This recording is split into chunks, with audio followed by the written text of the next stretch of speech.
Hello everyone, and thanks for tuning in once again to our YouTube channel called If This Car Could Talk. Today we'll be going over the history of a car that was among many different performance models throughout the legendary Ford Mustang series, but 35 years later is a forgotten part of the evolution of America's first pony car. Stay tuned as we go into the fascinating story of how Ford developed, produced, and marketed these very limited edition Mustang-based sport coupes. The Ford Mustang SVO was part of the third generation cars, more commonly known as Fox body models, sold from 1979 through 1993. There were several different reasons why these cars never sold well, even though they were built for 3 model years from 1984 to 1986. During the entire production run, less than 10,000 cars were ever sold. Although it was both a physical and a mechanical departure from other Mustangs of the Fox era, or really anything offered before from any prior version of the Mustang, it was said to be the new model of American performance cars. Technology was evolving to where cars were gaining more power with smaller, lighter engines. After all, import models had usually been using smaller 4- and 6-cylinder engines with few exceptions. By now, some of them were performing quite impressively during the early 80s. Where these imports tended to shine over their American-made contemporaries was in the handling, steering, and braking departments, which made the driving experience that much more exhilarating. Since Ford is a visionary company always looking to improve their product offerings, the Mustang, although still in production, had suffered greatly through this time due to government mandates. Undoubtedly, the Fox cars were very popular, and 4 decades later are still more popular than ever among Mustang fans. During the tail end of Lee Iacocca's and Henry Ford II's reign, the emphasis now would be to be a world automotive manufacturer in every sense of the word. The 1981 Escort would be the first car completely designed, produced, and sold with this concept in mind. This is why the Escort was advertised as a world car for its 1981 international debut. Prior to this, most Ford offerings for overseas markets were tailored for a specific demographic. Now, dealers across the globe would all essentially be selling the same car. During this time of reshuffling older models for complete redesigns and discontinuing and debuting different models for a revised new car market, the iconic Mustang had also been considered to be replaced by a joint engineering effort with Mazda Motors of Japan.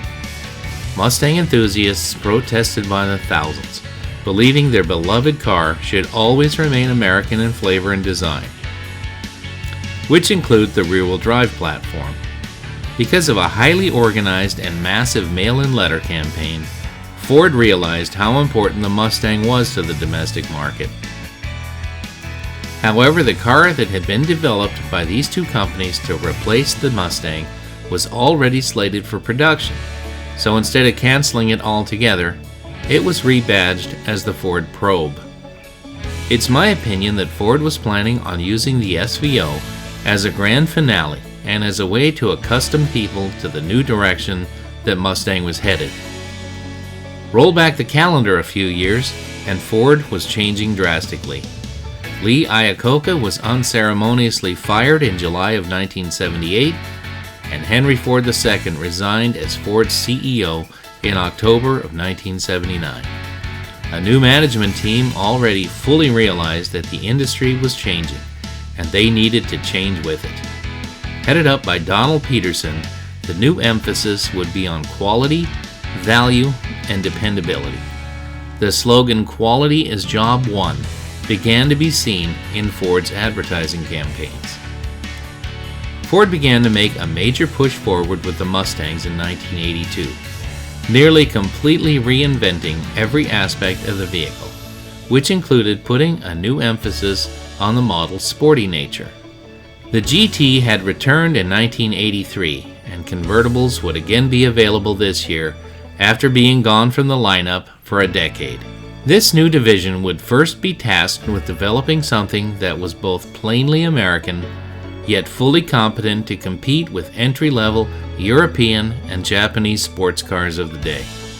The SVO team soon went to work on their very first new project, an iconic Mustang, recognizing that it was the most obvious choice as a platform for an all-new high-performance vehicle. Handling would take precedence over anything else, so SVO engineers ultimately opted to pass over the production 5-liter V8 in lieu of an updated, turbocharged and stronger version of Ford's 2.3 overhead valve inline 4-cylinder engine. Fuel consumption and reliability was also important.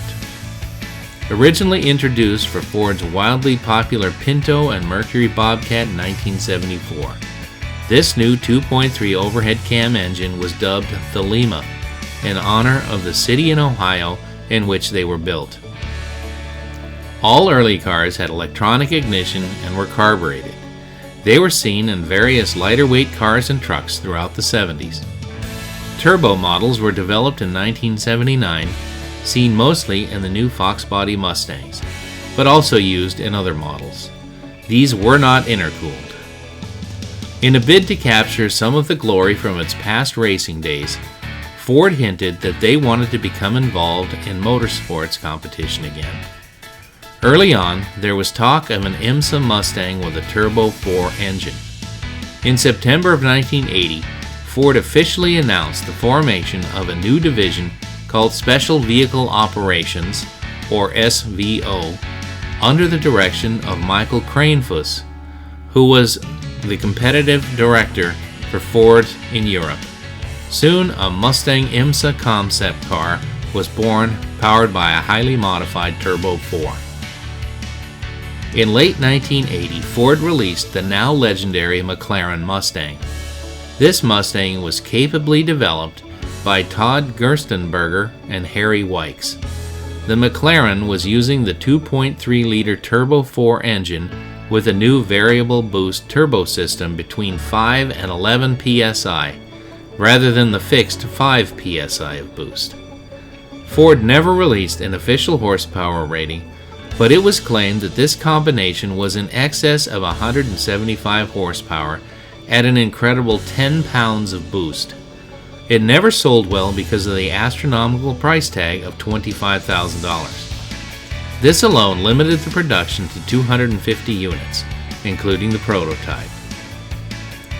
In 1982, a group of 30 Ford engineers would build 2 SVO prototypes from standard 1982 Mustangs with the infamous Jack Roush-prepped motors. They would compete with other contemporary performance cars of the day, like the Camaro Z28, the Mazda RX-7 GSL, the Nissan 280ZX Turbo, the Pontiac Trans Am, the Porsche 944, and the Toyota Supra at the road race held at Nelson Ledges, Ohio.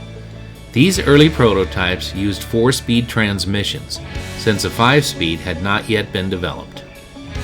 The cars did well enough to continue their development, and by now Ford had officially designated the SVO program and division. In 1983, Ford introduced a new fuel-injected version of the non-intercooled turbocharged engine. An electronic engine management system called EC4 was now introduced. This improved engine would be used exclusively in the Thunderbird Turbo Coupe and the Turbo Mustang GT. Availability continued with the 1984 Mustang Turbo GT and the 1984-86 Thunderbird Turbo Coupes.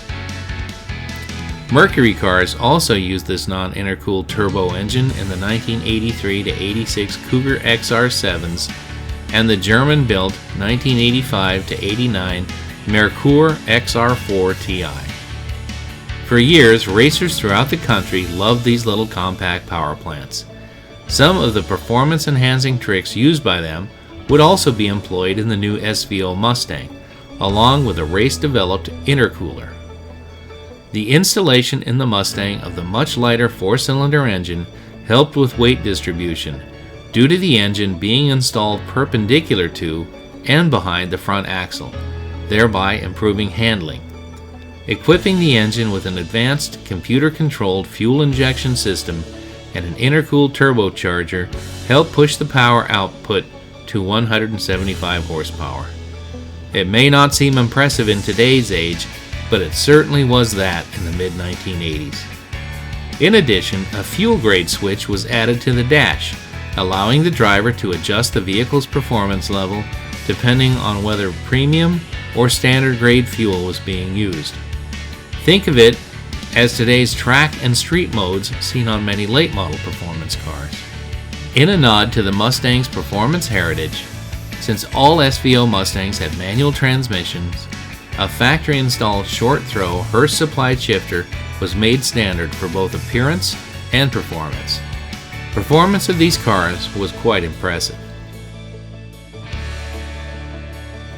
From the start, Ford designers intended the SVO to stand apart from their standard Mustang brethren by incorporating single, rectangular headlamps to the front-end design, among other features. Ford had originally intended these lamps to be the aerodynamic, one-piece plastic design, but government regulations at the time would not allow them to be used until the mid-1985 update. The standard Mustang would not use a single headlamp per side until 1987, making the SVO unique to all other Mustangs during the SVO's 3-year run. The standard Mustang at the time used a 2 lamps per side system, a rectangular high and a separate low beam bulb. Enthusiasts now affectionately call the 1979 through 1986 standard Mustangs 4 eyes.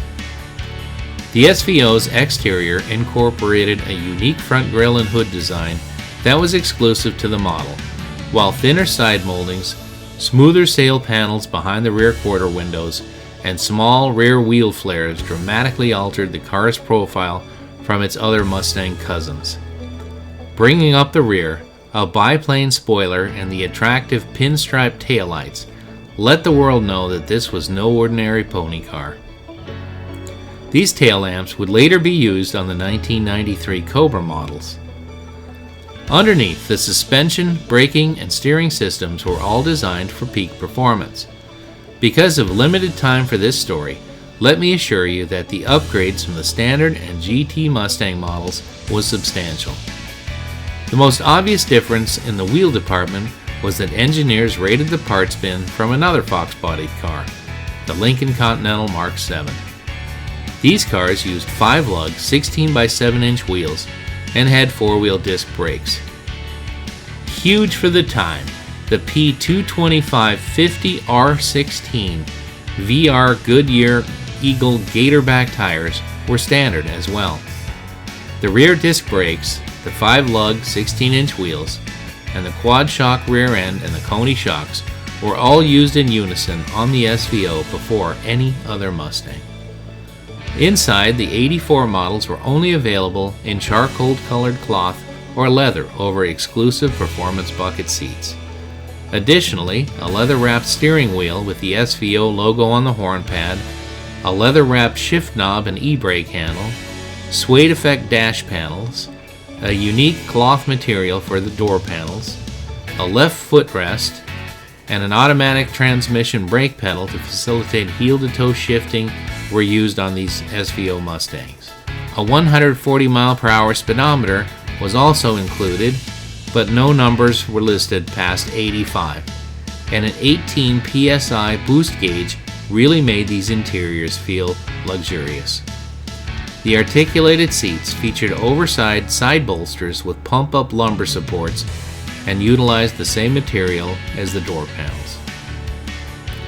With the exception of early 84 cars where items could have been ordered deleted, the SVO came standard with such features as power accessories of windows and door locks, air conditioning, a rear window defroster, and fog lamps.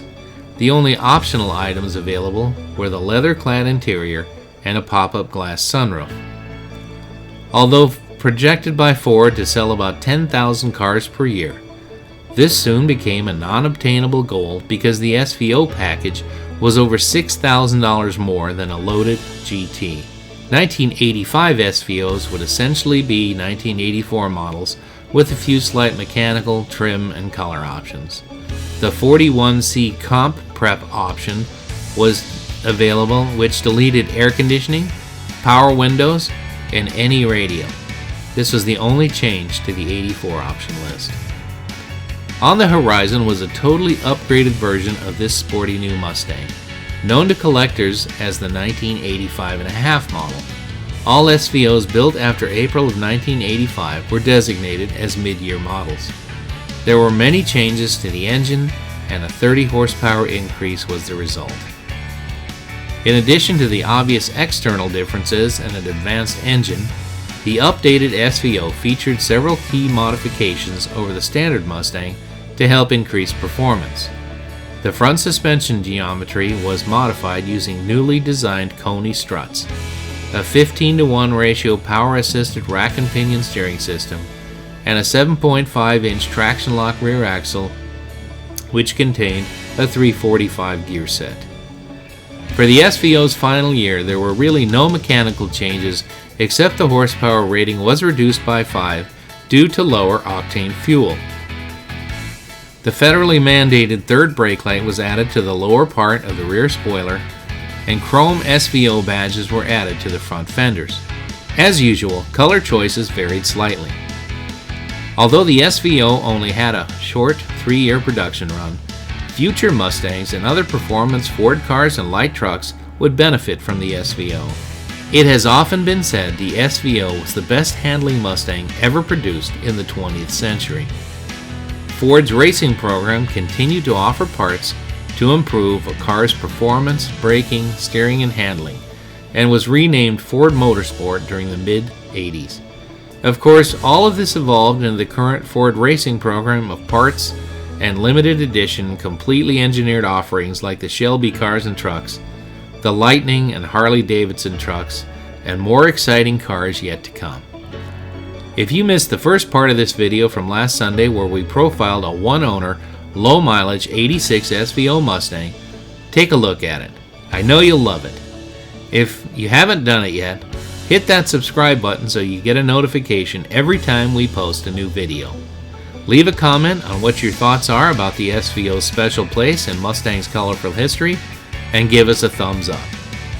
Join us next Sunday as we feature an absolutely amazing 1974 AMC Javelin AMX. You don't want to miss it.